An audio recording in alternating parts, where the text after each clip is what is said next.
unfortunately fell ill today, so it's only Doreen presenting today.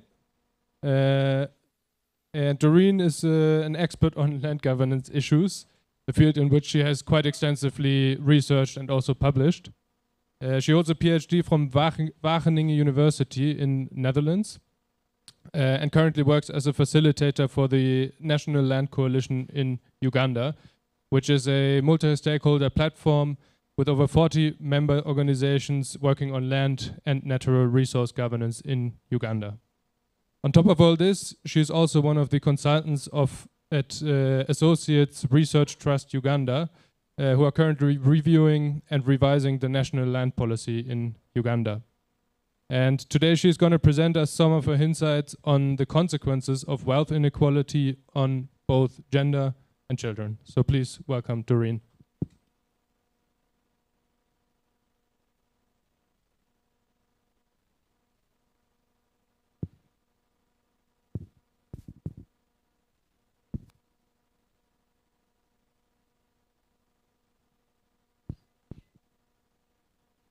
Good afternoon.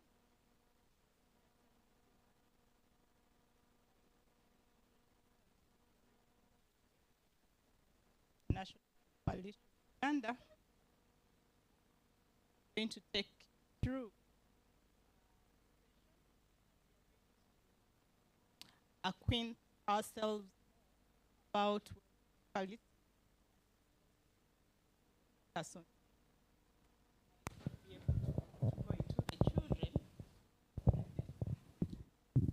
So I will basically be limited to the women and what it means for them not to enjoy equal rights, enjoy an equal status with men as they access these resources which enable them to accumulate wealth. At the end of my presentation, I expect us to be having more understanding about wealth inequality, but from a gender perspective. This time using the gender lens to understand issues of wealth inequality. I'll expect us to get to know more about the drivers of wealth inequality among women. I wouldn't want us to for these to get lost into the general causes of wealth inequality, but I believe there are those that are pertinent to or between the genders and can contribute to their wealth inequality. I also want us to understand the consequences of gender of wealth inequality and between women and men. So basically, as I believe the previous speakers, the previous presenters have all told us about what wealth inequality is and basically the global discourse or the different discussions about the same. So I'll not go into so much detail about what that is, but I will swiftly go to what it means for women to be in a position of vulnerability when it comes to ownership of resources. So we have seen that, to me, basically I'll take wealth inequality to be the unequal distribution of assets among individuals, among groups, or within society. And when I talk about individuals, I'll also go down to between men and women, but also at the community level, because we have seen women mobilizing themselves to fight or to deal with or to address wealth inequality. So it could also be at the societal level. We get to know that global wealth inequality is on a sharp increase, and basically this increase has been noticed since the 1980s. We have seen, and the previous presenter also talked about America, Europe being at the top, and Africa being at the bottom. when it comes to wealth accumulation or people having access to wealth. And the top, the 1% that is always talked about, that is where it is located. So, or situated. But there is also an observation that it is becoming very difficult for us to measure inequality or wealth inequality at the top, and this is attributed to financial globalization.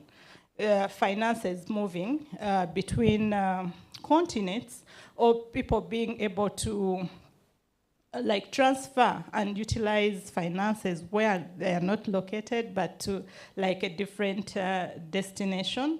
So we can easily close our eyes to the inequality, the wealth inequality that is there just because of this globalization, and we shall see. I want us to understand wealth as that includes non-financial and financial assets.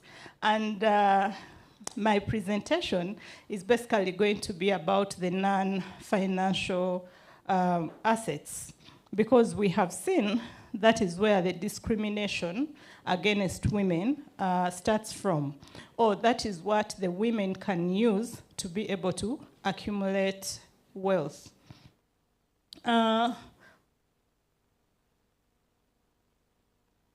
When we look at, okay, that was at the global level. So if we come at the household level, Zuckman has been able to define for us what it means for a household to be wealthy, or for us to be able to tell issues of wealth inequality at the level of household. And he says that at the household level, if we are looking at non-financial assets, we look at things like real estate, we look at land, buildings, etc. And when now we also want to look at the financial assets, that is when you look into the bank deposits, how heavy or how light is your bank account. That is when we look at investments like the bonds, if people have put money there, the life insurance, the pensions, etc. However, as you know that I'm going to use Uganda, you know that most of our assets are non-financial, and that is where we are able to tell someone's wealth.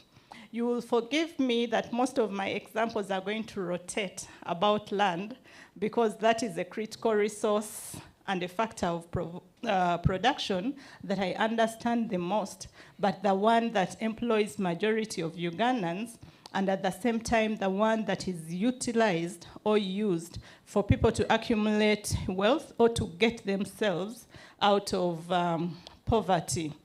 Now, ownership and power to control these assets that we talk about, the non-financial and the financial assets, this power is held by men. And throughout my presentation, you're going to be able to see it with your own eyes, that men call the shots, and they have accumulated a lot of wealth at the expense of their counterparts, who are the women. Now, issues of gender. We all know, like in civil society, there is a saying that what a woman can do, a man can do. But with gender issues, gender is a social construct. But this determines and influences the attitudes that we have around life, the roles that we play as men and women, but also the behaviors that are between sexes, the two sexes. Now, this means that if, as a woman in Uganda, I'm taught that I should stay in the domestic sphere, that I'll explain. I cannot go out and work. That is already infringing on my ability to be able to probably get out, get an income, and be able to accumulate wealth. Yes, we know that inequality is measured, but and the theories, whatever they use to measure inequality, is shared with us. And I'm sorry that I was not part of you as the summer school started, so I might not know what has been discussed, but I'm very sure that these are top on the agenda, that they've been shared with us, especially the Gini index that is used to know how equitably a resource is distributed in a population. We can further go down in a group, and then we further go down between men and women. Then we also have the P shares, that is the percentile shares, and now this goes deeper to help us to quantify the proportions of the total outcome. For example, if we are talking about income, what percentage of this income maybe goes to the men and what goes to the women? So those are the two theories that we can use to measure inequality. And if we go to the drivers of wealth inequality among men and women, I would love us to know the peculiar factors that are behind the creation of the wide gap between the assets that are held by women and the assets that are held by men. And one, top on the list, is patriarchy. I assume in this room we all know what patriarchy is, but then patriarchy dictates the bounds and the definition of what is and who participates in public and domestic spheres or domains. This means with public, we talk about now leaving the home as the setting of the home to go out and probably look for employment, look out for opportunities out there to help you to accumulate wealth or to get rid of your poverty. But we see it is men that have this advantage of going out, and it goes back to the constructs that have been put in place by society. Now, on the other hand, we have the women, who are, majority of them are in the domestic sphere, and that means they stay home. They help us to give care work. They help us to fend for their homes, putting food on the table. And we see that most of this work is not, there is no monetary value that is attached to this work. So that means women cannot favorably compete if society is still dictating that the women should stay at home and the men should go out in the public and look for jobs. Still about patriarchy. Patriarchy is very important. Patriarchy is when everything is led and driven by the men. So this also helps us to understand how it greatly influences resource access, utilization, and ownership. Because if you look at things like land, if you look at minerals, if you look at forests, men or women are largely left out, and they cannot easily use these resources so that they can accumulate wealth or assets, like we can say. And I'll go deeper using an asset that is called land. We all know that land is a domain of men. Do the men in this room agree with me? Halfway? Partially. In the score of 1 to 5, where do you put yourselves? 3. Okay, why shouldn't it be 2.5? So that it is 50, because you're men, you know? Those are the things that I'm going to be able to bring out and to talk about, to show that because you're men, that's why the women are disadvantaged and they are not competing favorably to accumulate wealth like you're doing. So specifically when we look at women's resource rights, we have land as an example. When you're talking about resource rights, you talk about ownership. Ownership, that is when you have conclusive and complete rights over a resource. It could be land. This means that I have all the powers to determine what happens to this resource. I can exploit it. I can use it to get more. I can use it to get, for example, money. If you own a property like land, you can easily take a title to the bank to be able to use it as collateral and be able to get finances, which you can put into a business, which you can use for anything else. But we have seen majority of women actually do not own assets or property. I'll give an example. 16% only of women in Uganda own land. So what happens to the 84% that is there? That means it's left in the hands of men. Then we also talk about access when we are talking about rights. Access is when you can, Nancy Peluso talks about the theory of access. That is when you can have a bundle of powers that determine your stay, your use of this land. It is, or a resource. It is basically about accessing. Now, after access, we have use rights, or the right to use land. And I would want to give a good example. If you know of Milo tenure in Uganda, we know that there are those that own the registered landowners who have titles, but we also have tenants on this same land. So this means the tenants have the rights to use, to access, and then the landowner, the registered landowner, has the rights to own and use the land in the way they want.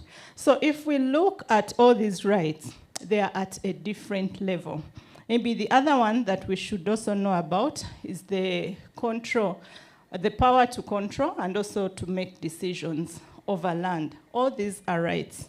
So in these bundles of rights, what happens is women, and majority of them, are at the level of access. So you can only access. And if you're accessing a resource, that means anything can also happen to your access. It could be that you're accessing through a relation that is there. We will get to know a male relation. It could be that you've engaged, like in discussions, and reached out to hire or rent, and so that you can be able to access this. But such a setting is prone to insecurity because anything can happen, and you're asked, for example, to leave that land. So we have seen that majority of women are there. So how do we expect them to accumulate wealth if their tenure on these different resources is at the level, I would say at the starters level, where anything can happen? So access, ownership, is hinged on male relations. We know that if a woman is to access or own land, it's always through the father, through the brother, through the son, but also through the husband. So if we are going to spread proceeds, for example, from utilizing this resource, you as a woman, you're not going to get as much as the person that actually owns the resource. And all, I want you to put this at the back of your mind, that all this will impact on what you can call yours as wealth, or as an asset, or as something that you can pride in, that can make you feel that probably you're secure, or you're not poor, or the level of poverty is down because you access this. So we have seen in Uganda and the research that we see, and I think Africa in general, that most of women are able to access assets, property, through marriages. Once you're married, then we assume that maybe what belongs to your husband, what belongs to the man you're in a relationship with, also belongs to you. So this means that if divorce happens, if separation happens, then your ability to call assets or property as your own reduces. Because now, if you know the laws, if you are in a privileged position as a woman, you can ask for 50%.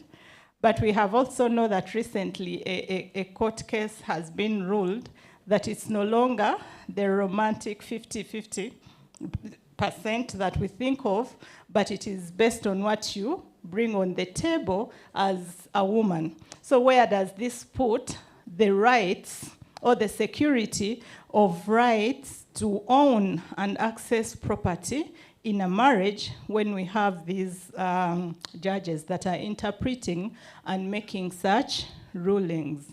So when the marriage goes bad, then that means your ability to accumulate resources is also affected.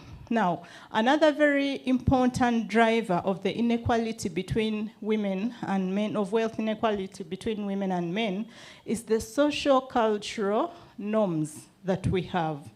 Some of the social and cultural norms that we have are more of, this has been done since time immemorial, so it's the right thing to do. It cannot be questioned. But this greatly determines wealth and property accumulation or acquisition. Like most of us know that when when property, and especially land, is being bequeathed, or when there is inheritance and succession, priority is given to sons. Do we know that? Do we remember a case of where the late Professor Apollon Svambi died and left his estate to the daughter, and it caused, it turned the tables in the Buganda kingdom? How could this be? So even at that level, when men have been exposed, they have been educated, they still believe that a daughter cannot become a heir.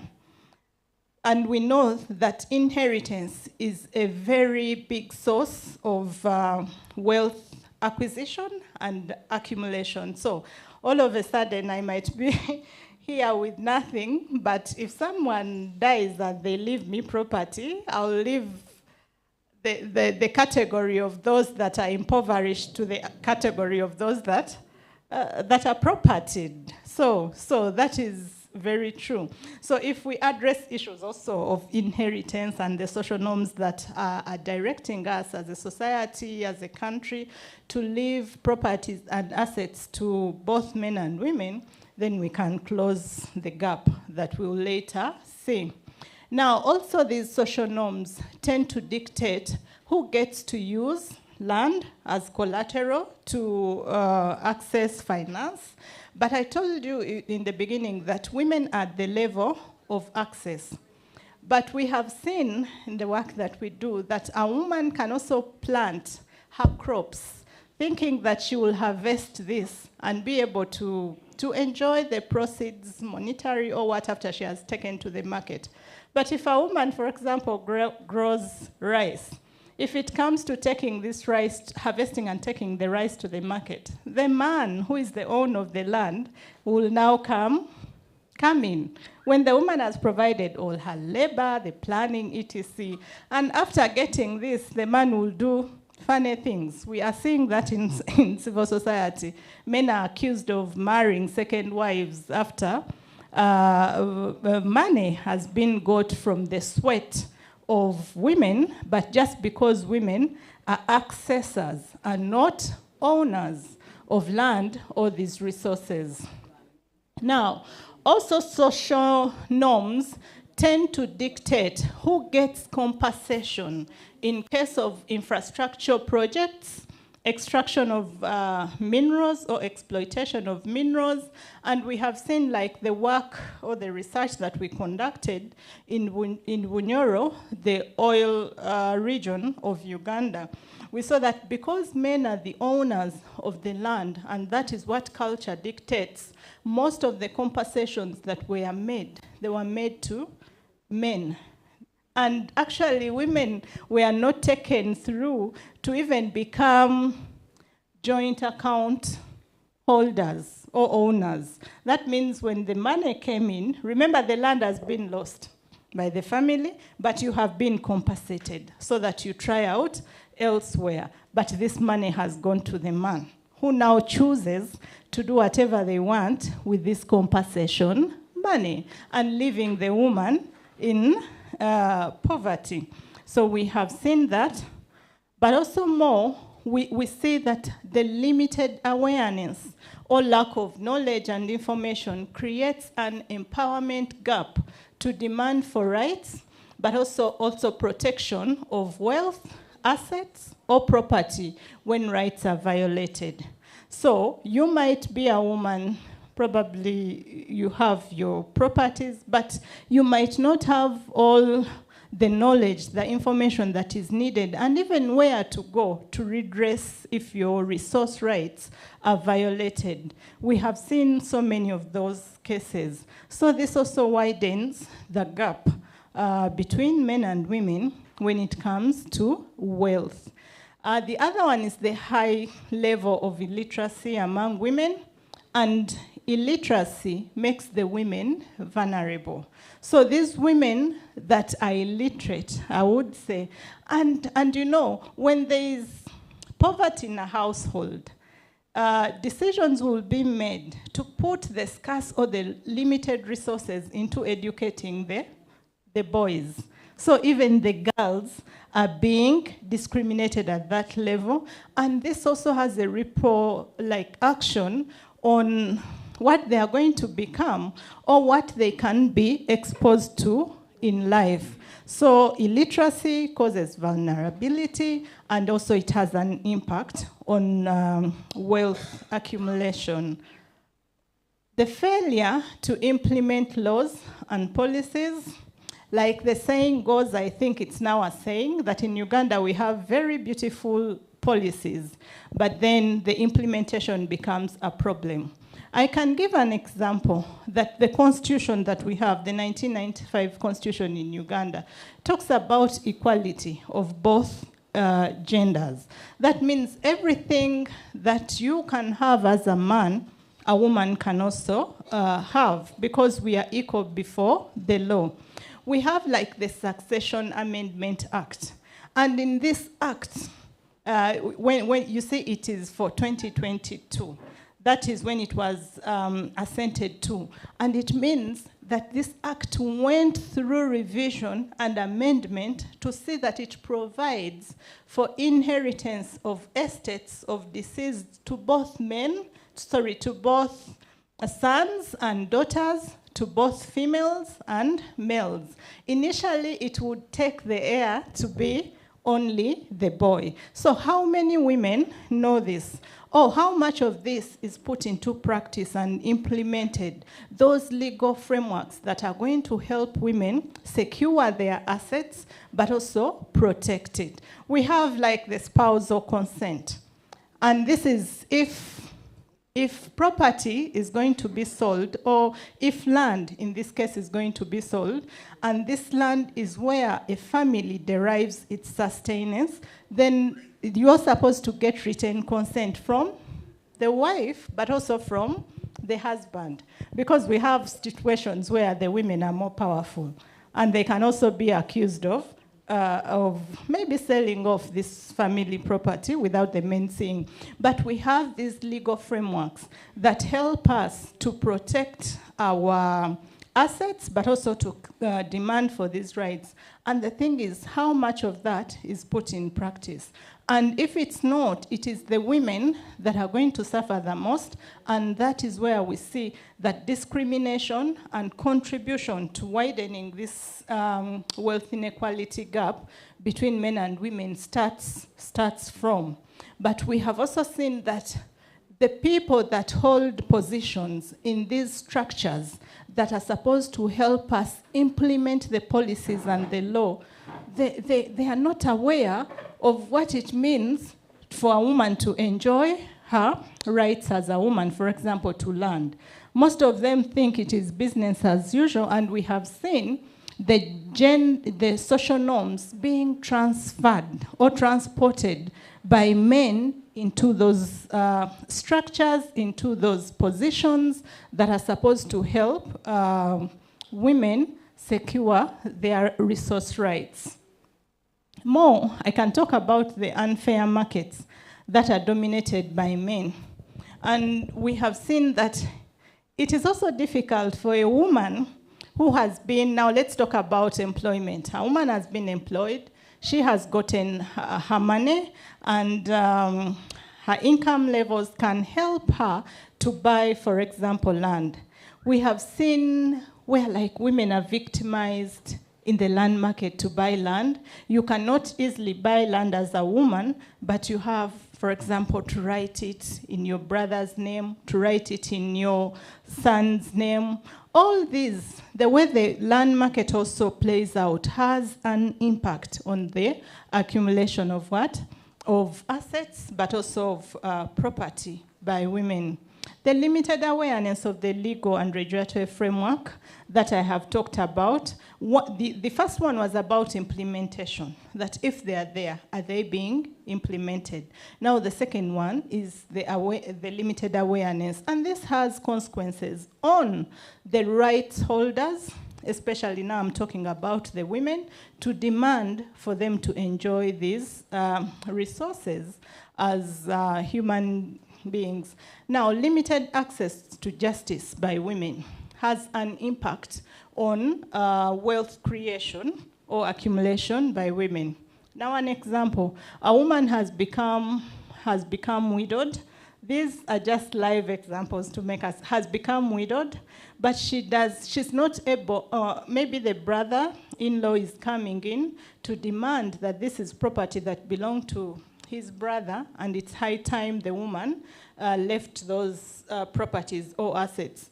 If this woman cannot access justice, or if she's not in position to, actually in Uganda you pay, to pay for the justice itself, then overnight her property, her asset might be taken, and she will now fall into the category of those that are not propertied. The limited participation of women in the governance of resources.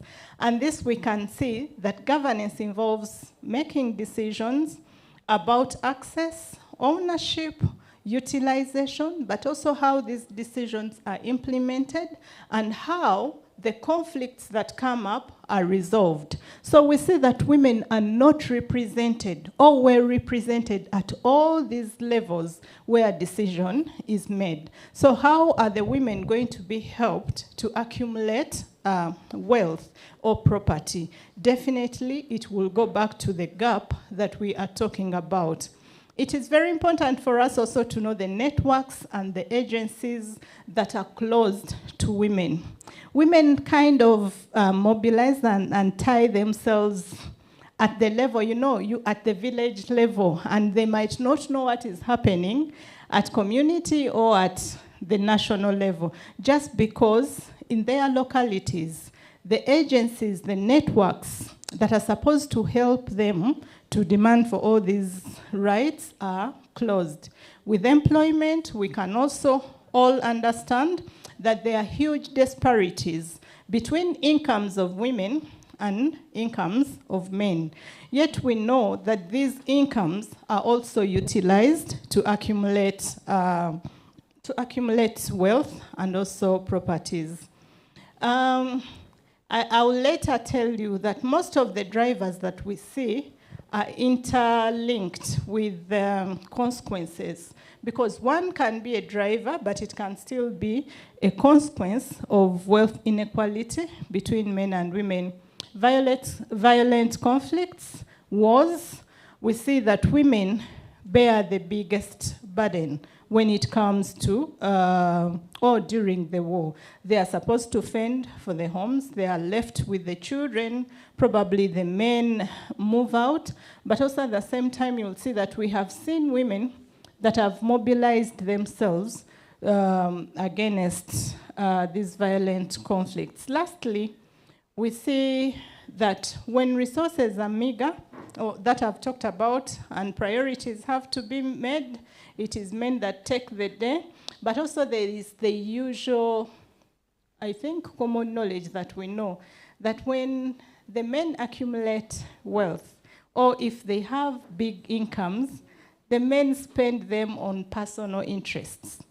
It is different for the women who spend their incomes on the households. Am I lying, or it's the truth? It's a lie. Okay, if it's a lie, then you're going to be able to read to find out this publication and read it. But we know that a woman cannot let her child go hungry if she has 20,000 in the pocket. And you, the man, you'll walk out, go to a restaurant and eat your food alone. Is it true? So what is that? You're spending on your personal interest. But the woman will spend all her income to see that her household is what? Is happy or is secure. So, men, I don't want you to bury your head in the sand. Let's come out and face the truth. So, I would like to specifically talk about agriculture. We know that agriculture is the biggest form of employment in Uganda. It is the biggest source of livelihood. But what is happening in this agriculture?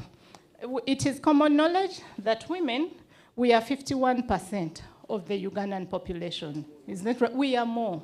But then we are vulnerable, and we are the ones that are discriminated against. Now, that put aside, only 16% of women own land on which agriculture is what? Is done. And 90% of women in rural areas engage in agriculture. So we are, you look at the 16% that we are talking about and the contribution and the engagement of women in agriculture. We see that 62% of agricultural land at household level is owned by men. What does this mean? All this impact on how women are going to benefit and use the resource to accumulate even more assets or resources. Women contribute 80% to food production in the country. So we can look at inequality in so many ways. You know, people can be food insecure, and then that means life is hell, or poor nutrition, where most of the incomes that are going to be gotten by women or in the household are going to be spent on what? On hospital bills or such things. So, women provide the bulk of labor in the agricultural sector. So if you look at this, the statistics that I've given you, where do we place the women? And how are the women going to benefit from agriculture, as we know that is the backbone of Uganda, to be able to improve their poverty situation or to accumulate wealth? However, it would be also very interesting for us, the women here and the men in this room, to know that we have seen women as propagators of their own wealth inequality. And how is this being done? Women as perpetuators of patriarchy. Women, for example, in a study that we conducted in northern Uganda, we're looking at securing women's land rights. A woman would go to the land market, buy land, but when we would ask them questions like, in the event that you die, whom would you leave your land to? And women were telling us, to my sons. So what would that mean? The women, yet they also had daughters. So the women themselves are trapped in patriarchy, that they still believe it is probably the men, the sons, that are better managers of assets, which research has also proven that is otherwise. We have seen the unwillingness to change the status quo from women. Women acting as the gatekeepers of these discriminatory norms. Women themselves being barriers to the transformation of the discriminative social and cultural norms that we have talked about. So we are faulting the women also, and not barely leaving the blame to the men. But also we have seen failure in affirmative action to lead to transformation. Women have been disappointed by their fellow women who are in positions of leadership. Do we know of the a third of every committee, of every composition that women should be represented? The kind of women that are there. For example, we have the area land committee, we have the district land boards, and a third of these are composed of women. So how are those women in those positions, how are they able to see to it that they champion the rights of fellow women, that they make decisions or contribute to decisions that are going to help fellow women get out of this situation that we all know? But also there is failure to initiate change from within the constituents of women. We as women, we already think that help is going to come from above, help is going to be foreign to us, and women have failed to work as women to help themselves to accumulate what? Property or resources. You know, I'll later talk about how we think that the rights, the resource rights of women are more of a charity, are more of a favor, but us as women, we have contributed to that. And in the end, we are widening the gap between what we hold and what the men hold. So what are the consequences of gender inequality among women? We see that discrimination against women and wealth inequality is further entrenched. I think that is clear from all the drivers that I've shared with you. We see that the status quo is about to remain as it is. Then we see that gender income inequality is on the increase as men are richer, as they accumulate more wealth using their incomes. We even saw, like in the oil-producing region, when you look at the incomes that are given to the men and the incomes that are given to the women, I think we could all tell that a man will be very far using the same income compared to where the woman will be. We see a rise in poverty levels, especially among women. As women are discriminated against owning, utilizing and accessing resources, then they are not going to be able to put themselves out of poverty situations. But we also see increased gender violence, gender-based violence that is connected to wealth, property, and accumulation of assets.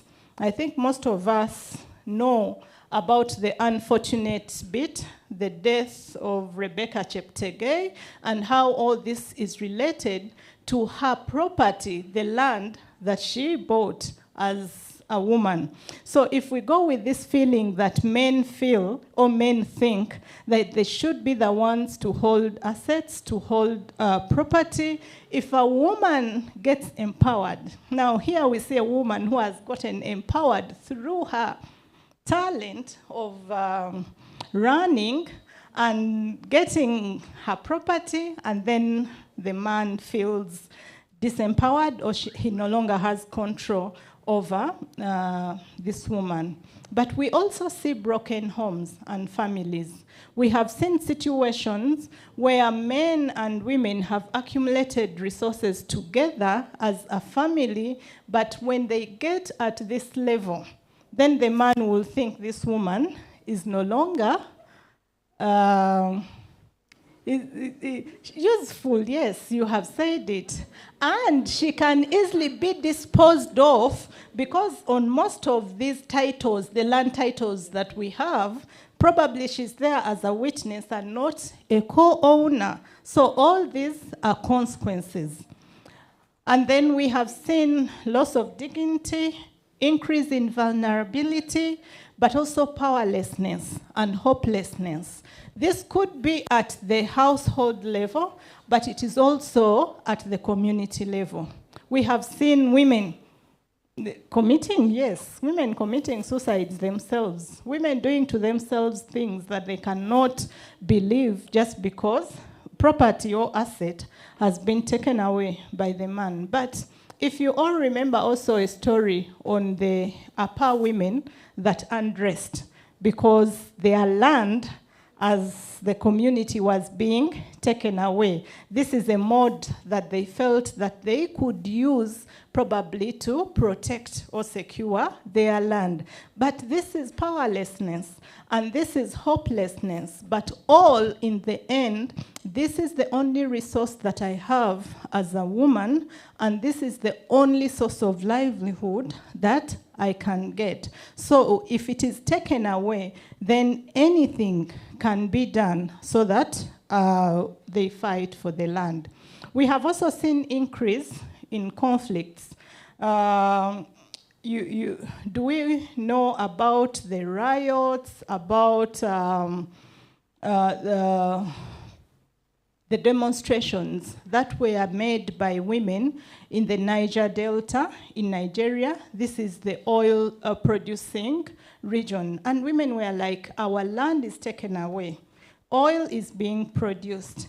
Our children are not being given jobs in these, they're not being given jobs here. What can we do? And as women, they mobilized themselves, and they were all engaged both in violent and non-violent actions that would make, like, government, that time Shell as a company, listen to their plight, especially when poverty levels had increased, yet they held land where oil was.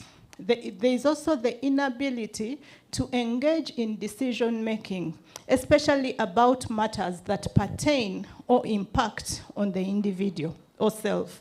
As a woman, if I don't own this land, then there's no way I'm going to make a decision that probably let's go to the bank and get a loan, or probably let us grow coffee instead of vegetables.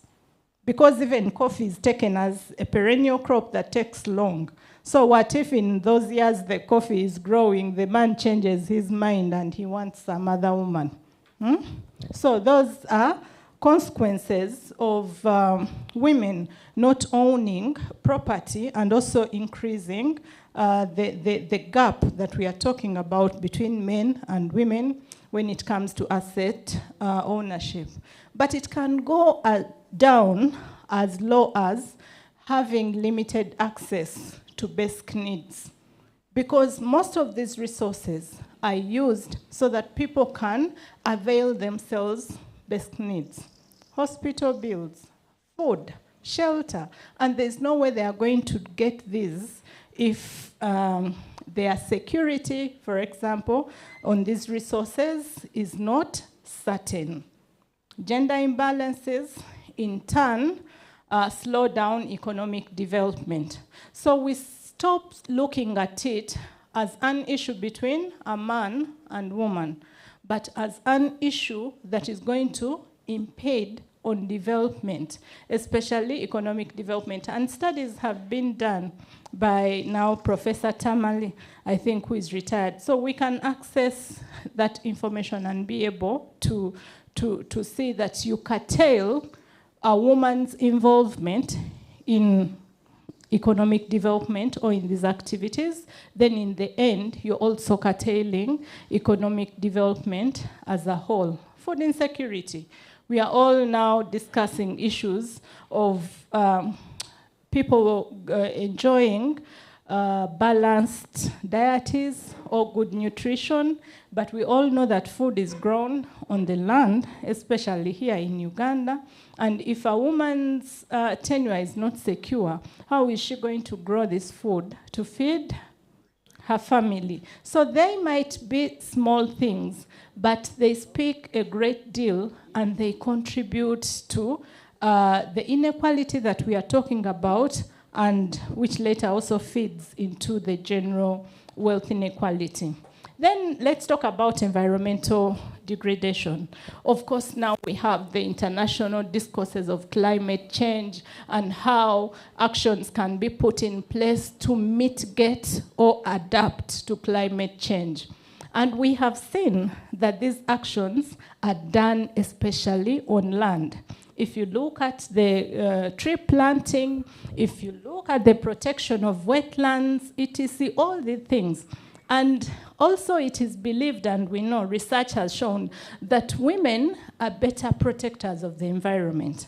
So the thing is, if women and their security on these resources, especially on land, is not guaranteed, it's going to have also an impact on all these other things that we might overlook just because there is no direct connection, probably between levels of income and that particular problem. So in conclusion, I would say it's very pertinent for us. You know, now I'm representing civil society.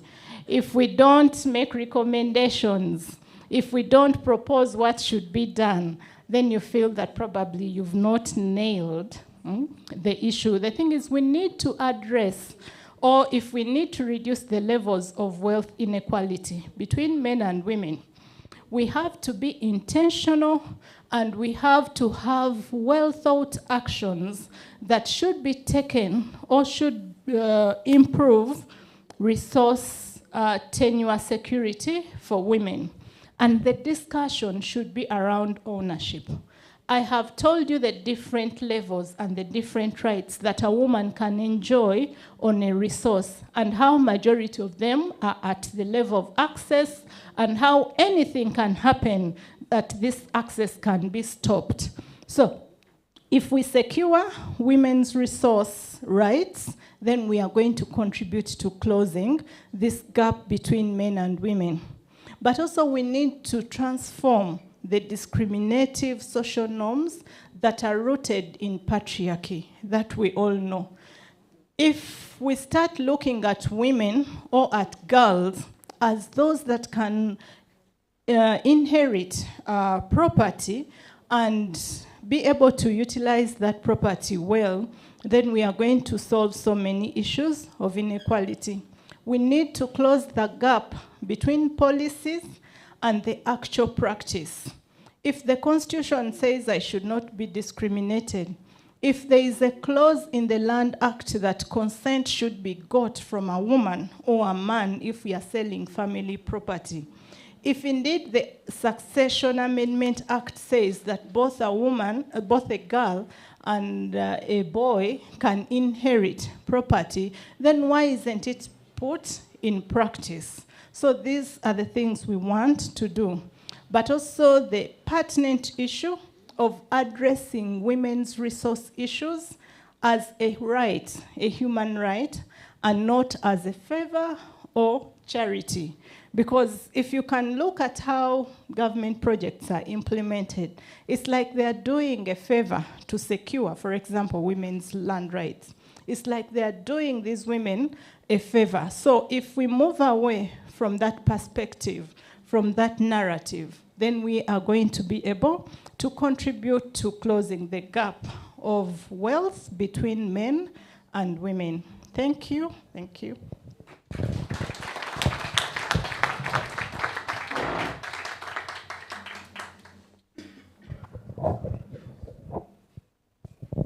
Thank you, Doreen. Thank you so much. I request that you join me once again and we give her a round.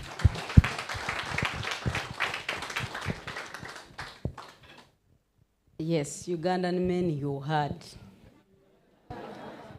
From the horse's mouth. Now we open the floor. Hey, I know. Oh, Paul, where is another? You, what? There is a Ugandan man here. Yeah, sure. Yeah, let me stand up actually. Yeah, sure. Yeah, thank you very much, Dr. Doreen. I think this position that you've enumerated is really very, very important, because I'm very proud, one, to have you as a doctor. We have a very eminent one here. There's another one there, and all the great ladies that I see here. That's already a very good thing. that women are really making progress in their, in their life. So my point and question to you is that how can we negotiate this inequality? Because our society seems to be really structured in such a way that the whole thing is skewed against women. So to what extent can we negotiate so that all this inequality in our society really, because all the recommendations that you've given here, they seem very practical, but the reality on the ground seems not really okay. So that is really my point. From your experience as a civil society, rights improver, something like that. Thank you very much. There is a microphone here. Thank you very much, Doreen. Robert Kakuri is my name from the Department of Philosophy. I teach human rights. I just wanted to know, from your experience, are women homogeneous? The way you presented this, it's like all women more or less go through this. And I want to hear from you, are there experiences where men are dispossessed of their property in favor of women? Thank you very much. I have the mic here. Thank you. Dirango Ngonjiri from the University of Nairobi. I'm glad because I'm one of the Kenyan man around. Yeah. So I'll talk as a Kenyan man. Enjoy the space. Now, from the presentation, Doreen, there's a lot of assumption on gender. We talk more on women. You don't have the issue that men can also be disadvantaged at the same time as another gender. In our Constitution 2010, we have what we call one that gender rule, where men and women, they are equal in all the ways. And that's why it allows women to inherit property from their parents. A man cannot sell a property in the family without the consent of the husband. At the same time, in Kenya, you find we have women are coming together as in what we call chamas or most women group, and they are more financially empowered than men. And that's what makes the women to be more so to say, the enemy to themselves. The empowerment is themselves. They can go to the bank, get a loan, and give the man the money to do the investment. Why doesn't the woman invest the money herself? In Kenya, you have one bank, Kenya Women Finance Bank. It's only women bank in Kenya, and it's purposely for women. But you find they get the loans to give to the men. Another thing we find, we talk about the divorce and whatever. Yes, we have a role. In Kenya, we have a role. After divorce, whatever you found me having is my property, not our property. So what we create after you come, that's what we can share, 50-50. And if a man is more disadvantaged, we may be more advantaged. You also share the same. And the same come to the raising of the children. It's also 50%. And that's the reason came that because we realize in the country in Kenya, we have more ladies going to the marriages on the assumption the man has a property to get the property. Now we see women are not going to the marriages because now they don't have any property to get for the man. The other thing we talk about man on customary, the issue of custom marriage. Yes, in our country, in our constitution, I can marry second wife under customary law. Even not, unfortunately, I'm married under Christian law. But under customary law, you can marry second wife with the consent of the first wife. So I think our law need to change under the Uganda constitution so that it can make women to be more at the same place with men. Because I think those are the gaps and they can be worked on. Thank you. We have one more before she takes on the floor. Doreen, thank you so much for your presentation. My interest goes directly to the two terminologies you're using, ownership and access. There is a lot of debate regarding the two, in as far as my personal experience in the field now, because I'm involved on issues of land. One of the things, as Kakuru said, don't generalize women. Some of the women are extremely smart these days, and you need to do that research. Rural women versus urban women. in the rural, let me just give you this experience. In the rural women are involved in land renting to fatten goats and bulls. My study is in Zimbabwe and Nakasongola. This is happening, and they are doing a lot of wonders, women. While the so-called men, you think they are owning land, they are simply absentee landlords in poverty. They are not doing anything. They own land, but the women are using land. So don't undermine access. Access is also important. In the short run, it has solved the poverty among women. Men are simply in poverty sleeping. Now, you need to tell us, Doreen, straight, what are the drivers of wealth inequality among men?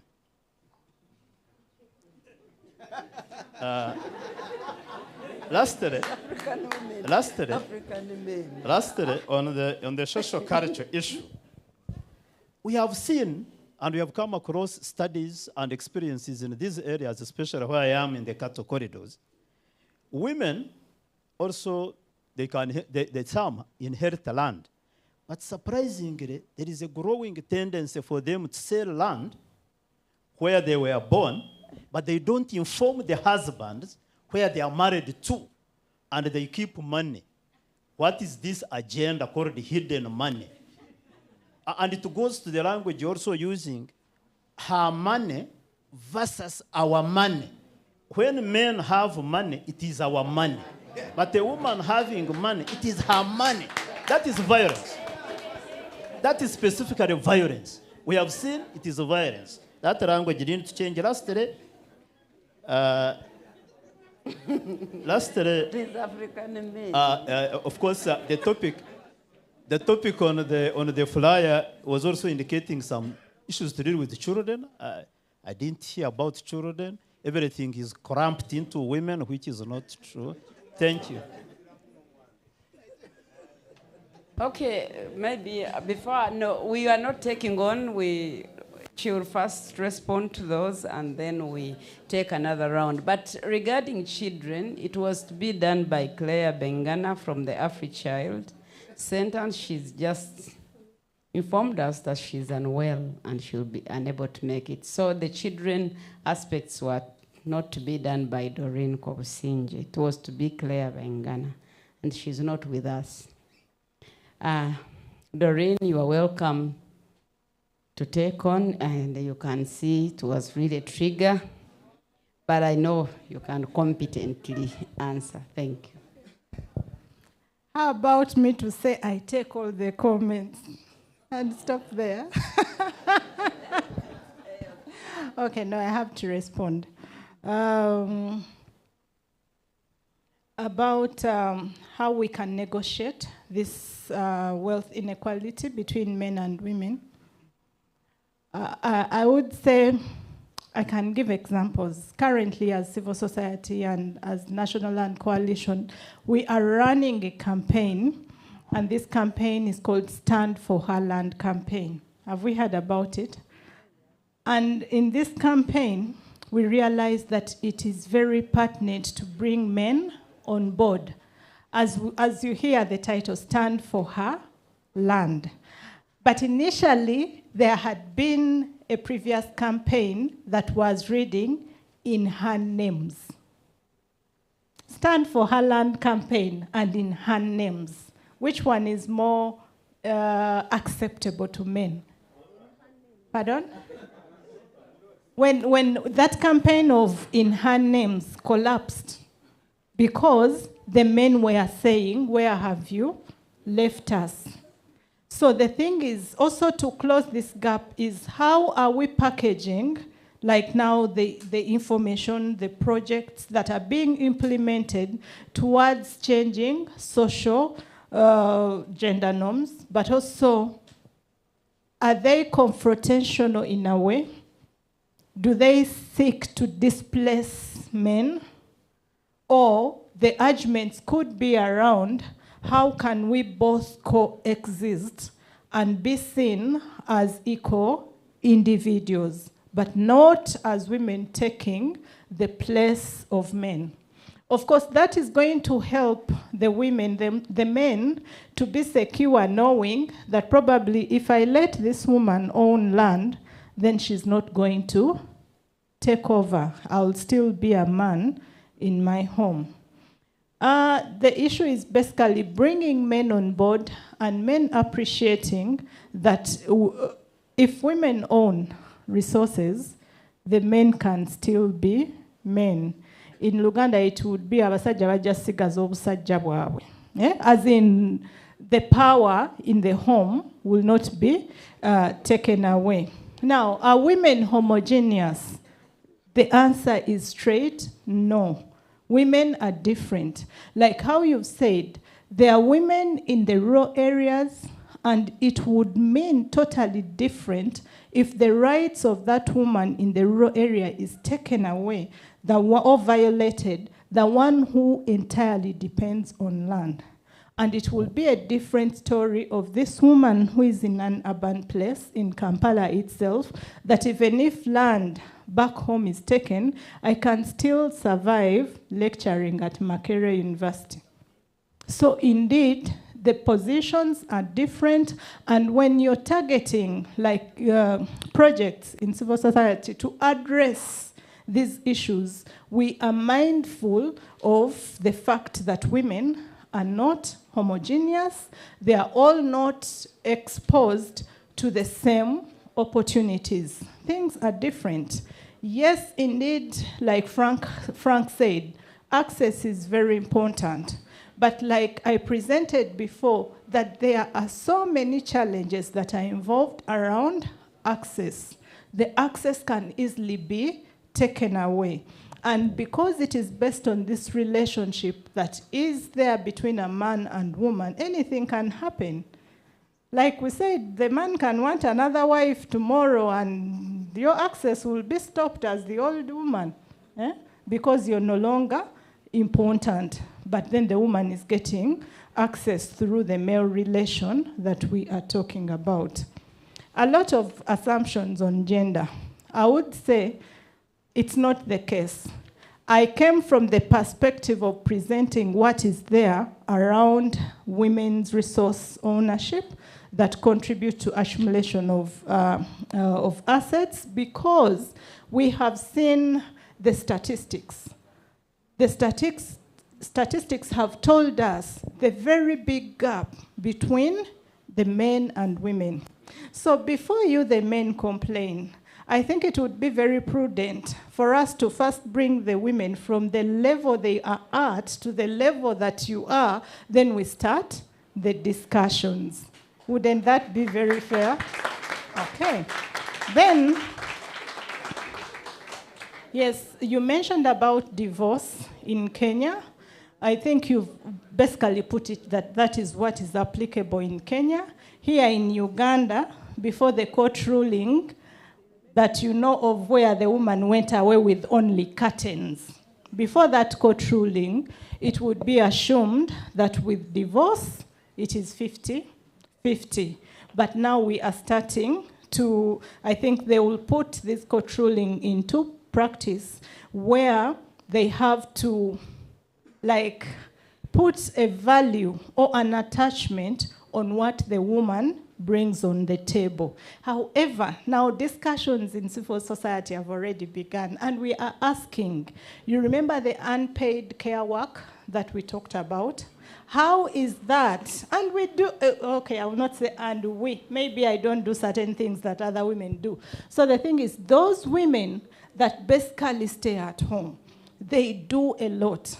This sick child, all these looking after even you, the parents that are sickly, how is that going to be monetized? And how will it be measured? So that if we are now interpreting the court ruling of what you bring on the table, that is put into consideration. Customary marriages. Even here in Uganda, customary marriages are polygamous.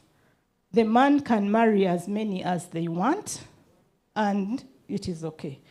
The problem with Ugandan men is you will do customary, do church, and I now want to again go back to customary. Get so many that are going to cause problems.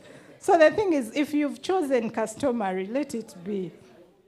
If you if you choose to go to church, let that be.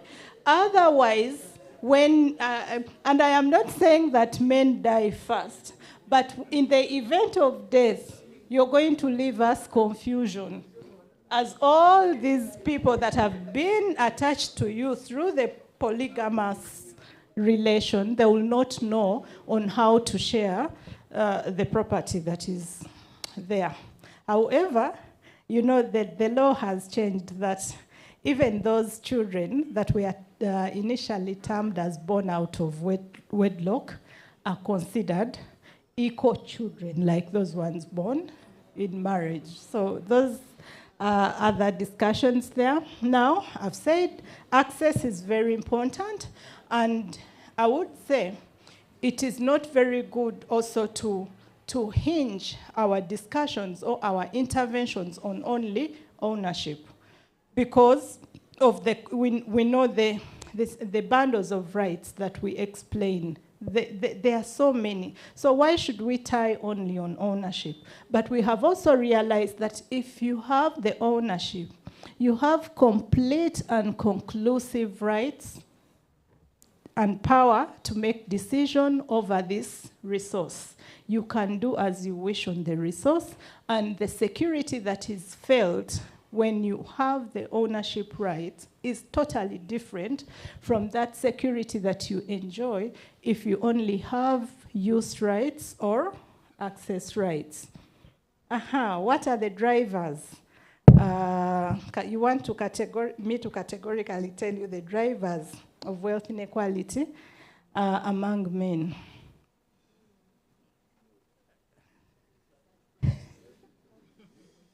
Yes, we know. The same that we have talked about can apply to men.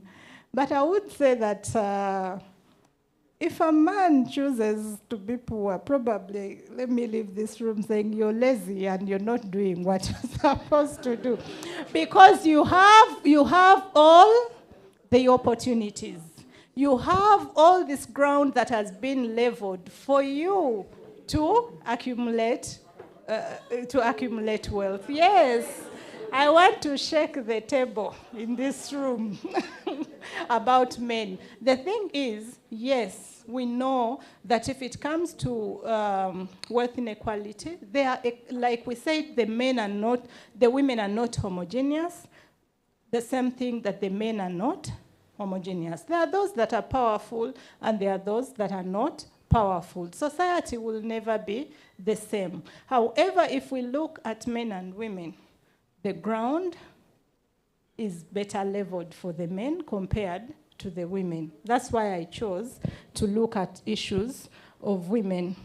Yes, women can inherit land and sell it off, but the reverse is also true. We have seen women that have secured properties that were left to the to the male children.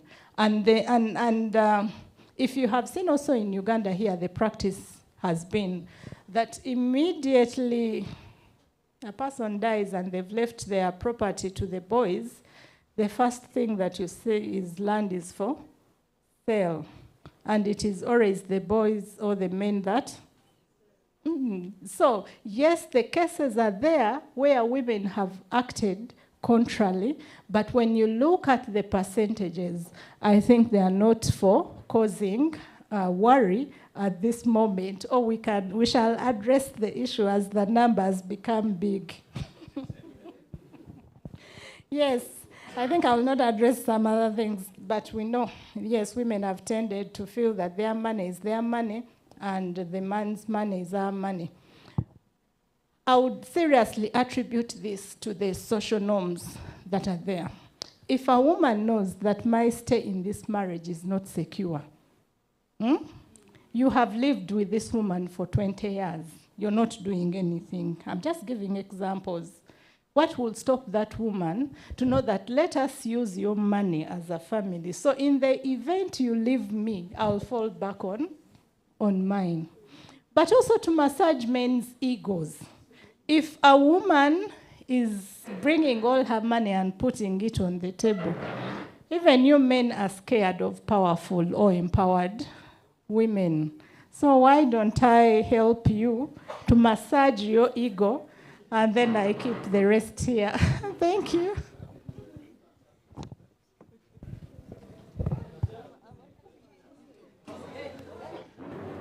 Hello. Hello. Another round, 4 questions again. Thank you.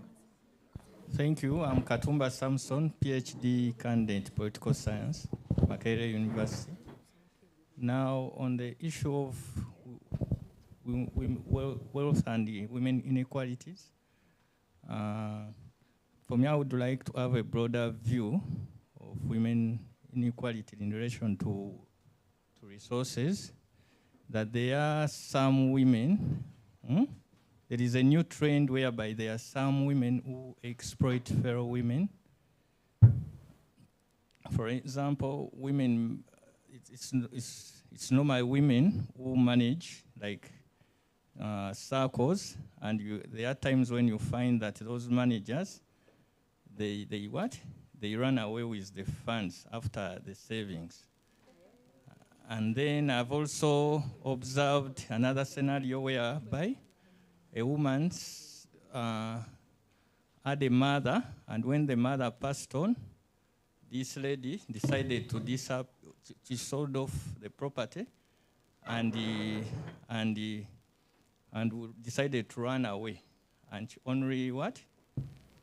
Gave a huge portion of the funds to only one daughter, and she left the other daughters. So that's a new trend whereby it seems some women undermine fellow women, other fellow women.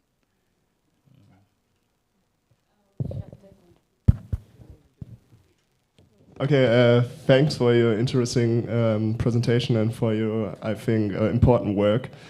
You talked about the romantic 50-50 share of the wealth of the husband after divorcement, and I think that's not happening in a working relationship between women and men too, even in Germany. So I thought about, is there any study or any analysis which analyze how much of husband's wealth is available for the woman, or where she is free to decide how the money is spent? So in case of an ACEs rate of husband's wealth for women while living in a partnership. Yep, that's my question. Thank you.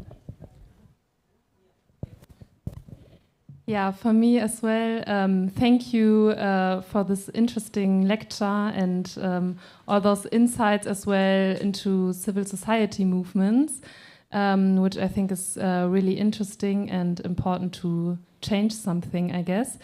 And you also mentioned civil society movement with a focus on environmental issues, like for the oil regions in the Niger Delta. Do you know of any civil society movements led by women that focus on environmental issues in Uganda, also connected to oil and gas, but also maybe to other aspects of it connected to land? Yeah, thank you. Dr. Doreen, I would like to thank you so much for your presentation. And I think that you have handled many of the questions with a lot of grace, which is impressive. And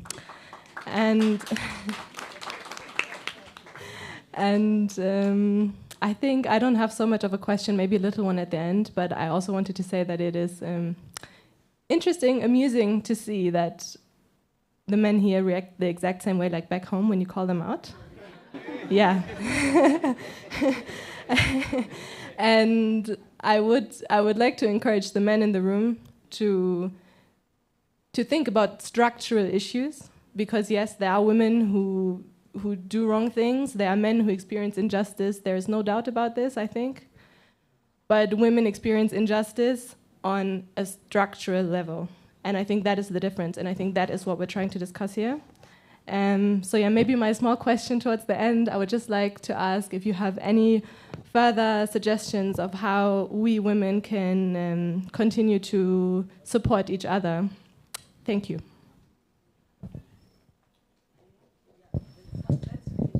Yeah, one last question from the 5 German people here. Thank you so much for this presentation. It was very interesting. I have one brief question, just picking up where Paula also mentioned the demonstrations or the civil rights movements from women. Do you know about like how did they turn out? Was it a successful like uprising for women's rights, or do you have any brief introduction on how they turned out, if it is something fruitful to do or not? And then also a little comment at the end, similar to what Victoria just said. What I noticed that was very interesting, that a lot of the evidence that was pointed out from men in this room was rather anecdotal. And since we're doing science here, I'm very happy to read studies that really look into these issues, because I don't think we should ever let questions be unanswered. But I want to emphasize that we look at facts here and studies that have shown these issues. And in order to honor science in a way we all do here, I think we should put a bit more attention to that. Thank you so much. Doreen, you can take on those before.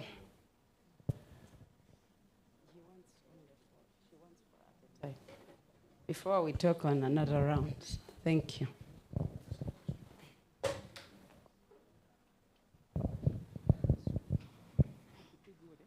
Okay. Can I start from the last one? Actually, some of the things that I speak and the examples I give are informed by studies that have been conducted. Like one, and this I can also share because I have already collected them. We carried out a study in northern Uganda, and this was in like 13 districts, and we're looking at securing women's land rights. So all these nitty-gritties that are coming out and the relationship between women and men when it comes to ownership, especially on land, is based on that. The report is very extensive, but also we have conducted a study in Bunyoro region, where prospects of oil is, and the development and all the displacement and the compensations that are taking place. Publication is in there. We have looked at how, yes, the data is there, and it is well researched, so that can be shared with you. A question on how riots, our demonstrations turned out.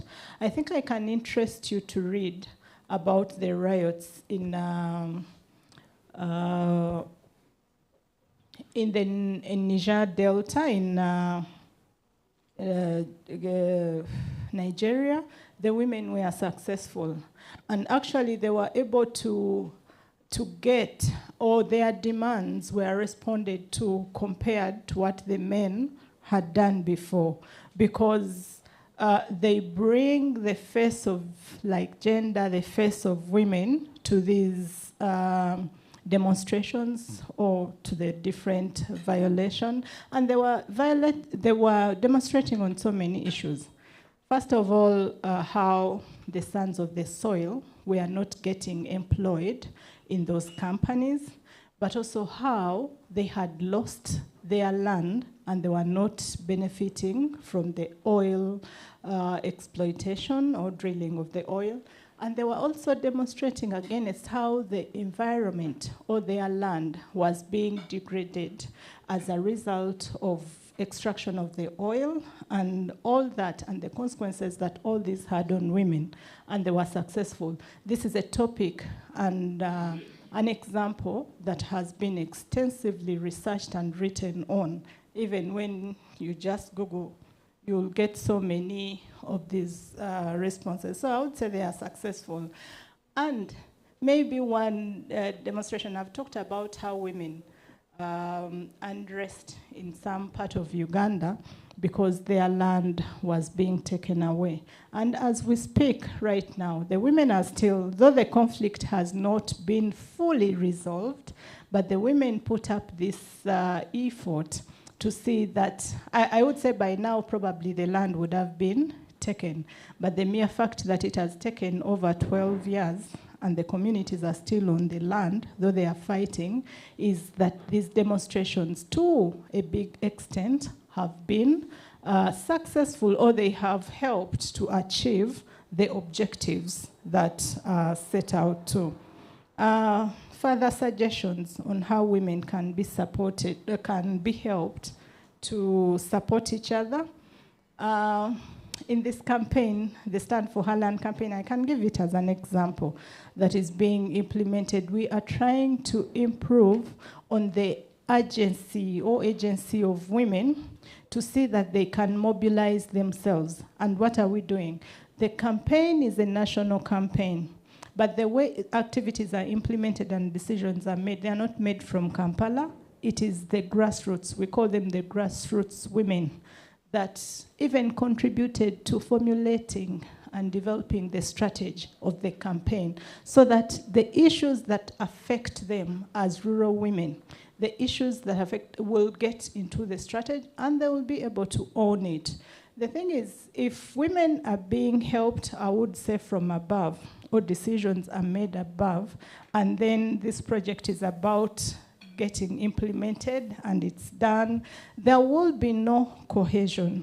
An example, in Uganda we have the Women Land Rights Movement. In this movement, we have all these organizations, but also individual women that have contributed to, I would now say, the struggle or the fight for women's land rights. And trust me, like when the issue of Rebecca Cheptegei happened and she died, the women came together and they were demanding for justice. Just not, the campaign was not another woman. So you see that women are coming together as women and they are being helped to mobilize themselves so that they can demand for action. And I would say this movement is strong because women as themselves, they believe in the agenda, in the objectives of the struggle or of the coalition. So these are ways that women can be helped so that they support themselves. Those village groups that we see are very important, and that is where effort should be built so that they themselves at the different levels they can demand. Of course, by the time it reaches, this is an example, Doreen, at this level, the women have already articulated their issues and they know exactly what they want. I'll go and make noise because of my constituency or representation now at this different level, but representing those that have been built and have come from below. In study on how women contribute, is it environmental? I didn't get that issue, but also, yes, and I can share the same. I have so many of them. I think Dr. Resti will be able to share my contact and you'll ask me like particular information that you need, but I have access to that. Now, a new trend of women exploiting women and men exploiting men. Like I said, society has every person. We are all in this room, but I think we do different things. So everyone will be represented in society or in community. I don't want to take it that it is women that are exploiting fellow women and men are not doing that. That is a vice, and I think that is on a personal basis that a woman chooses to do that. But that should not be a general representation of all the women. And besides, I believe that those cases are few. When you talk about women, like selling the property that they've inherited, I've already told you, research has shown that when you look at the percentage of sons or of men that immediately sell property after them inheriting, the percentage is very high. So why should we concentrate on this for the women, yet it is, I would say, still small?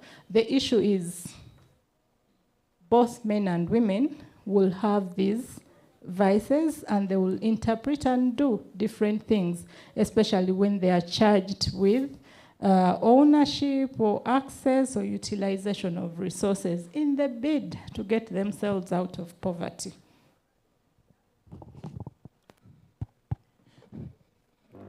Thank you, Doreen. Thank you so much. We'll take another round before we break for lunch. Doctor, I'm on the floor. Okay. Thank you so much, Dr. Kobusinji. My concern is on labor externalities, where we have seen most of our relatives going abroad, more especially in the Arab world. The purpose of them going is to support the families. And the largest percentage of the people who go to the Arab world are actually women. Most of the women who go there go to support the families. Now, when they go, yes, they send some remittances to the family. Now, the husbands who remain behind actually are not using the money for the purpose it is meant to. And we have found out that most men actually are running away from the responsibilities of supporting the children in terms of school fees and the basics, whereby if the children tell them, the husbands, the fathers tell them that call your mother. After all, your mother went abroad to work. So they are running away from these responsibilities. So I don't know what we are going to do about this. The other issue is men or husbands empowering their women. There are those husbands who are good and actually willing to empower their women so that they can reduce the wealth inequality. But, okay. But because of the social norms, now these men are really told either by family or the community where they come from that you see, now you have brought that woman, now you're educating her, now you have bought a car, now this. We are seeing these things. This woman will stop respecting you, this woman is going to be above you, blah, blah, blah, blah. So what are we really going to do about such issues? I think they are also contributing a lot. Thank you. Thank you, Doreen. I'm Simon Peter Ola from Gulu University. Unfortunately, I came late. I found you in the middle of your presentation. But I have one issue here because you tackled it well. The component of unpaid wage for women. But when you look at modern homes where we employ maids, you find that most of this work is done by the maid. You find this maid is earning 50,000 a month. Okay? She's just earning 50,000, but preparing children for school, preparing food, boiling water for both the husband and, you understand, it is being done by the maid. But now, when it comes to the issue of divorce, now you're pushing that this lady is supposed to be paid for the unpaid labor. In this situation, where does this money go to? Does it go to the maid or it goes to the woman? Thank you so much, Dr. Doreen, for your wonderful presentation. Mine is a small one. You talked about a statistic that women in Uganda, 16% of women in Uganda own land, meaning that 84% in Uganda, the 84% women in Uganda do not own land. I want to learn from you, from the land movements, the coalition organizations, government, and the different stakeholders. Has this 16% been improving over time? Is it stagnant? Because it's very, very minimal. So is it improving? Is it stuck? Thank you. Oh, thank you, Doreen. You have touched a very sensitive matter. To all men here, I don't know whether you were hurt, whether you were happy, but the issue of women inequality towards wealth is traditionally engraved in mainly two things, which you women have failed to change. That is culture and social, plus religious. Those are areas that train women to be submissive to men. And I can take an example of a family. You find that even traditional families, anything good is for a man. Like, for example, even food. To all women here, if you eat in kokonkulu, a gizzard of a chicken, you lose, some can even lose marriages. So, how are you going to tackle the issue of culture that is differentiating women of good things, including wealth? Because we have enough laws and legislations that are empowering women, but the problem is not improving. That means the problem is culture and religion. Thank you. Thank you so much, Doreen. My name is Akram. I did notice when we are presenting, you kept on, you blamed women for supporting or for conforming to patriarchy and pushing forward the patriarchal agenda. But I would advise or maybe comment that we focus on structural issues. Patriarchy is a structure deeply ingrained, deeply entrenched, rather than using this parallel approach of men are this, women are this, men are the harassers, women are the victims. We rather focus on the cause, which is patriarchy. Then also you talked about the women politicians who come on affirmative action seats, not working within the interests of the women, and that is also problematic because these women, you realize that they are working in a space that is problematic. First of all, they do not have power. The affirmative action policy and all whatever it entails has been captured by the state under the patronage politics and also the politics of political parties, whereby when these women come into those seats, they represent the political party decisions first before they look at any other issues affecting their electorate. So I think we should also focus on that. Thank you so much. Well, thank you, Doreen, for the presentation. I just want to add my voice on the statistics. You said 16% of the women own land. Is this land registered or unregistered? And what is the distribution regionally? You may find that most of this registered land is within the central region, because West Nile, it's a different story. Thank you. Yeah, thank you, Doreen, for your presentation. I think it is making everybody think because you are touching all of us. I'm going to speak in support of men because there are also inequalities that are rising from some of the policies and practices. And I'm talking not from a theoretical point of view, but from observation, from interactions, even with married people.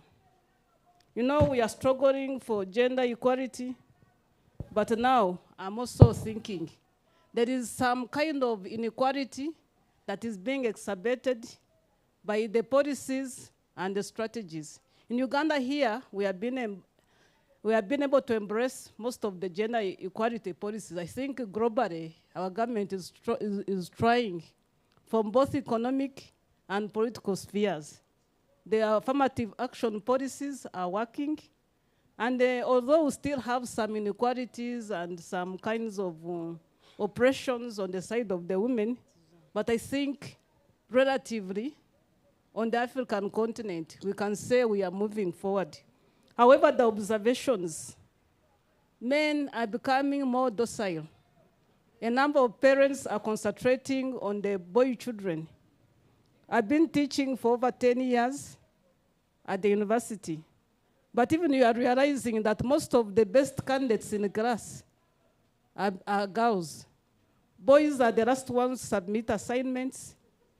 Or even if you give space for speech, they cannot express themselves as much.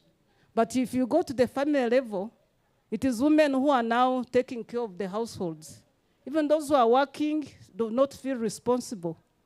You are finding a woman has to work and do all these things because they know somehow the madam is going to bring food at home, she's going to pay for the children. The economic policies, most of the programs, by both the civil society organizations and somehow from the government, are more focusing on women. Yet we have the highest levels of unemployment among the youth. Remember, it is a man who's supposed to take care of the family. But now the project is given to the woman. So the woman is owning almost everything. The man has no voice. So what is all this to do with the boy child? I'm thinking that we have to rethink the way these policies are being implemented, or else we are destroying the family and we are destroying the culture. Even if you say, if a woman becomes the head of the family, I think it is worse than when the man is the head of the family. There's no situation where we are going to say all of them are going to be 50-50. I think we need to think of removing some of the oppressive policies and see how a woman expresses her rights and enjoys her privileges and is free from oppression. But if we think now the woman should head the family, the men are withdrawing. And I don't know that we can do without them. If you look around, I would want you to check, even if you go to a church and say, there is the presentation, you are going to see many women in the front. I've been observant. If you say there's a community meeting, it is women who are there. Men are actually on the street, hiding in corners, doing nothing. So if they are not participating in all these fears, how are we going to expect that we shall have them even participate in the development of our society? So if we must have a society which is developed, I think we need both men and women actively participating. But if men are going to withdraw and leave it to the women, I'm seeing women suffering because they are going to do the domestic work, pay the fees, produce the children, do household chores, as men enjoy all the air around free of charge. Thank you so much. Good afternoon, everyone. Doreen, thank you for your presentation. My observation is that many of the advocates of your caliber are actually more feminists than advocates. And it appears that the aggression for the rights sometimes threatens the readiness of men to balance the boat in trying to conceptualize the message of observing the rights of women. So my point is that how do you envisage a scenario? How do you, what could be your advice and take on how you as advocates of this, of the gender sensitivity, could balance between humility and rights of women? Because I see a gap therein. That's why sometimes you find some resistance here and there. These women want to compromise our rights. We are men, we are this, we are that.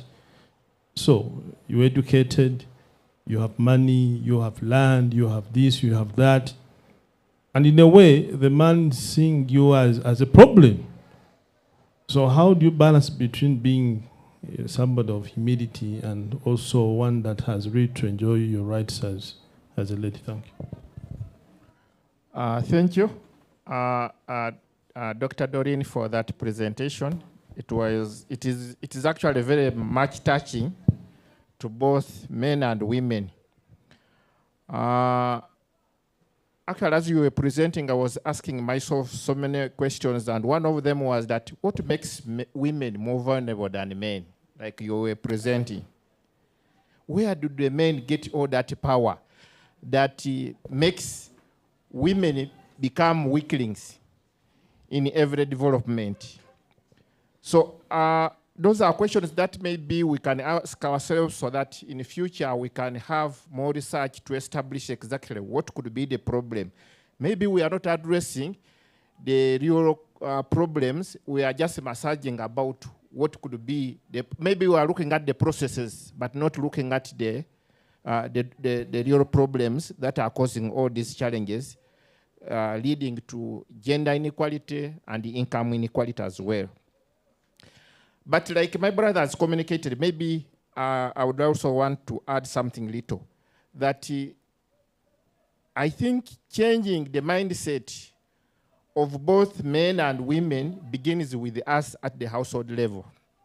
We have not done much, even when there's been a lot of interventions by the government and civil society organizations. I believe we have not been able to address the core issues at the grassroots level, at the household levels. As we talk about these policies that we have in the country that are very good, like even when you're explaining, yes, they are good, but how effective are they to the local person in the community? We have these policies, but it is us at the upper levels who know them. My mother, who is in the village, who didn't go to school, is not aware about these policies. And so she becomes very submissive. She's tortured in the community by my father or my relatives because she's naive. Now, we need to look at a mechanism that begins from the household level to empower the woman, to empower the man, so that we can have a uniform way of movement towards development, other than looking at only one gender. And the way the community perceives gender, in most cases when you talk about gender, what comes into people's mind is that gender means a woman, and that is all. We don't think about other people who are within the gender. And even when you look at some of the structures that we have read, like the Bible teachings, they say, be submissive to your husband. Even when we beat you, say thank you. When we look at the Quran, the same teachings.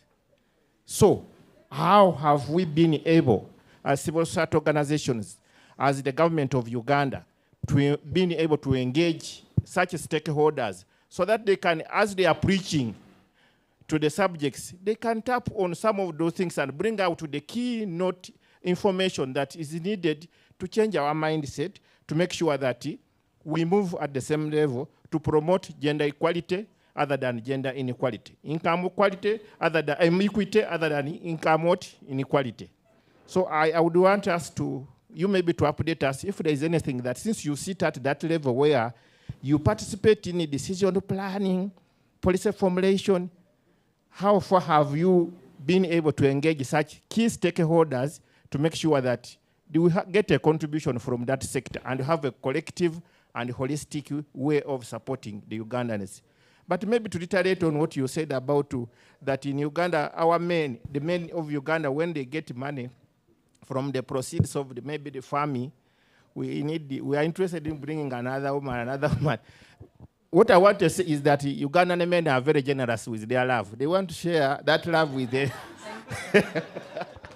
Oh, thank you so much. We have the last one there before Doreen can answer. Please do. Thank you so much, Doreen, for a nice presentation. But what I want us to know is that a disempowered man is even a danger to himself. So fronting women empowerment alone makes them a target because they live in the same locality with these marginalized men, either economically or socially or culturally, as you may take it. So we need to work on this in general, empower women, but also considering men and also having men issues into consideration. Otherwise, we make them a target and we might not achieve the results we intend to achieve. Okay, thank you. Okay, Doreen. Take on the floor, but we thank you so much for responding competently to these questions.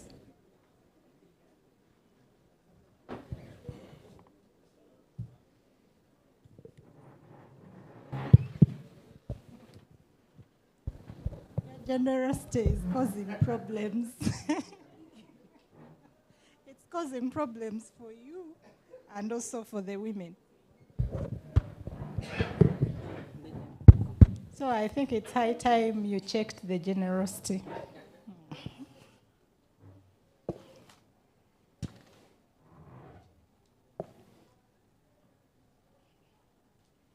The questions are so many. The comments are many.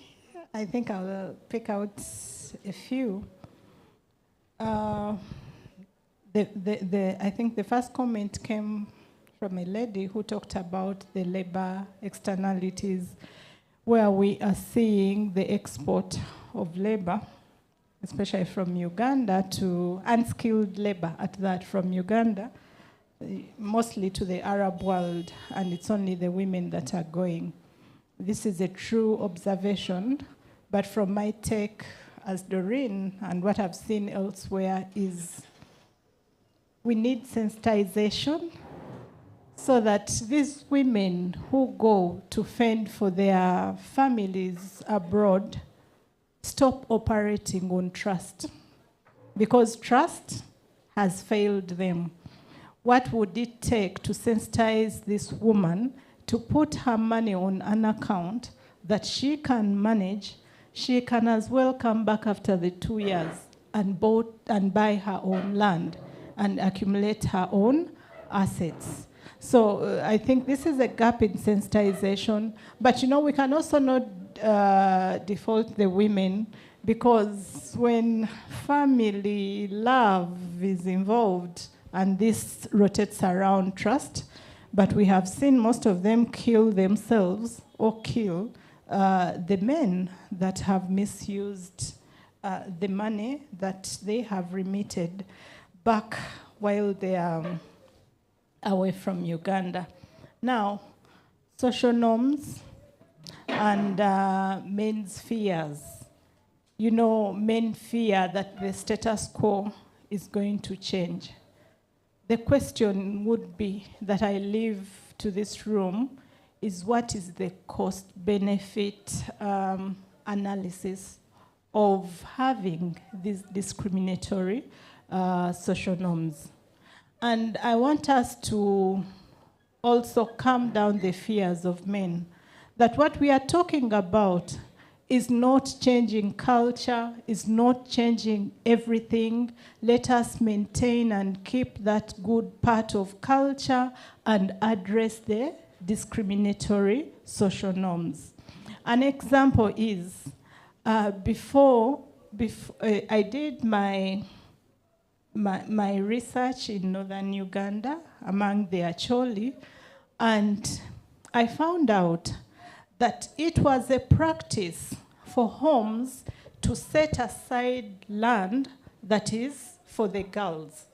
And that land was like a fallback position in case the girls get married and things don't work out. So who would not want to keep such a practice? Because it's a good one. But what we are talking about, it is a taboo for a woman to talk about land. It is the taboo for the girls to inherit land. Yet we have seen that actually women have been better managers of the properties and the land that has been bequeathed to them compared to the men. So we are not saying that we should throw away culture completely, but we should pick out from culture those things that are good. And then the ones that are discriminatory against women, we set them aside. That is what we are looking out to transform. I was really perturbed when a man compared the contribution of a maid to the contribution of a wife. I think even the titles are different. The other one is a maid, and this one is a wife. And then the other one, you enter into a contract to pay for the labor that they are giving you. But this is a woman that is going to go beyond washing the plates and the clothes. So it is also back to the change of our mindset. 16% of land, that is 16% of women own land. And two questions came about this. The 16% is on registered land. That is land that is documented. That land that has a paper or a title that can show this land belongs to this person. And our worry also from the other side of civil society is, why is it that this 16% has stagnated for some time? What are those things that are causing resistance to women registering land in their names, but also to the men allowing the women to register land? There are so many things that are going on. An example, by the way, I'm afraid that the discussion has turned out to be a land issue than a wealth inequality issue, though land is only one resource, a factor of production that contributes to wealth accumulation. We have government, and it is issuing certificates of customary ownership under customary tenure. And in these certificates, they can be individual certificates, they can be in names of families, but they can also be in names of, in communities, after communities get communal land, or form communal land associations. But what we discovered in the studies that we conducted, when men, or when these certificates were being applied for and they are issued, the men were not comfortable with putting the names of women.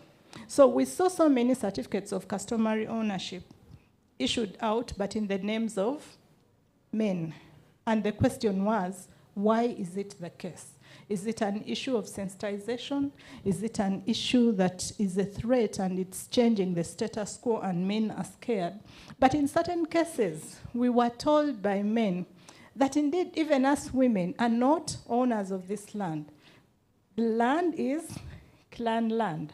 So it's even us, we are privileged to access and not to own.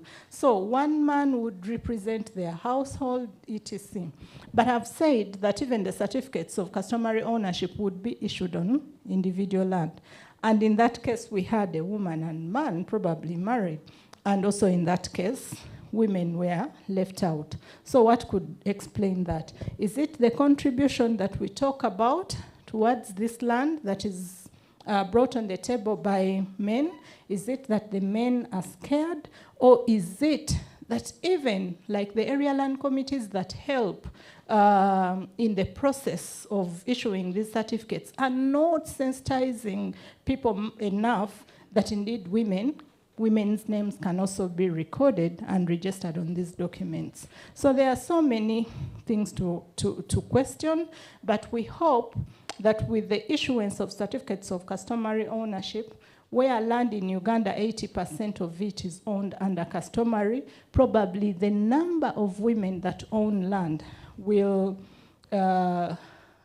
become bigger compared to the 16 that is recorded in our statistics. Cultural, social, and religious, and how are we going to tackle the issue of culture? Once again, culture and norms and practices are ones that have been with our communities, that have been with us since time immemorial. So there is no way we expect this to change overnight. I would say this is work in progress. So many efforts have to be put into transforming these. And who are the target audience? We know that the gatekeepers of some of these norms and practices are the traditional leaders, are the men themselves, are the religious leaders, are all these. So if we are devising and coming in and putting in place projects, we have to be mindful of our target audience. Currently, civil society, there is a training on social norms transformation, and we are targeting these gatekeepers of cultural norms.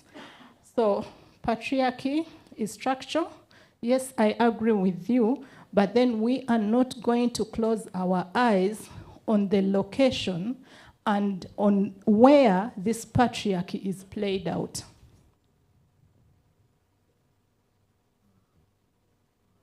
Patriarchy is played out at the household level. Patriarchy is played out at the community level. Patriarchy is played out when we are accessing the resources that I have talked about. So let us not only think that it will only be a legal or framework or bullet that is going to help us address this issue. There is no magical bullet. It has to, we have to get all the concerted efforts from, if we can address it socially, if we can address it politically, or if we can even address patriarchy economically, empowering women so that they can buy their own land, and then we see what results come up. Affirmative action. I think I would like to put the context in how I use this. You have gone into the political position so much, members of parliament, etc. But I concentrated so much on the structures, for example, that are put in place to govern resources. I said we have the Area Land Committee,